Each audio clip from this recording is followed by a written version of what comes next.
ஸ்ரீநிதி ஜோதிடம் சகோதர சகோதரிகள் அனைவருக்கும் வணக்கம். விருச்சிக ராசி. விருச்சிக ராசிக்காரர் முக்கியமா என்ன பண்ணணும் அப்படின்னா, நீங்க லக்ஷ்மி நரசிம்மருக்கு பானகம் வச்சு வழிபாடு பண்ணுங்க. பானகம் வச்சு வழிபாடு பண்ணி வரக்கூடிய பக்தர்களுக்கு அந்த பானகத்தை நீங்க விநியோகம் பண்ணீங்கன்னு வச்சுக்கோங்க. பொருளாதாரத்துல மிகப்பெரிய அளவுல முன்னேற்றங்கள் விருச்சிக ராசிக்காரர்களுக்கு வந்து கொண்டே இருக்குங்க. எதிர்பாராத ஒரு தனவரவு எல்லாமே வரும். இதை விட முக்கியமான இன்னொரு விஷயம் என்னன்னா, மாற்றுத்திறனாளிகளுக்கு உங்களால் முடிந்த உதவிகள் எல்லாமே பண்ணுங்க.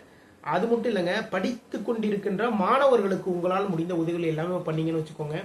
தொழிலில் முன்னேற்றங்கள் ஏற்படும். எதிர்பாராத ஒரு தனவரவு கிடைக்கும்.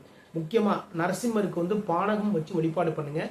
வரக்கூடிய பக்தர்களுக்கு கொடுங்க. குடும்பத்தில் மகிழ்ச்சி நிலவும். தனவரவு ஏற்படும். தொழிலில் முன்னேற்றம் ஏற்படும். எதிர்பாராத நல்ல நல்ல செய்திகள் எல்லாமே உங்களை தேடி வந்து கொண்டே இருக்கும். மீண்டும் அடுத்த பதிவில் சந்திப்போம். நம்முடைய ஸ்ரீநிதி ஜோதிடம் சேனலை லைக் பண்ணுங்க, ஷேர் பண்ணுங்க, சப்ஸ்கிரைப் பண்ணுங்க. நான் உங்கள் ஜோதிடர் திருச்சேரை KP ராஜா வெங்கடேஷ். வாழ்க வளமுடன், வாழ்க நலமுடன்.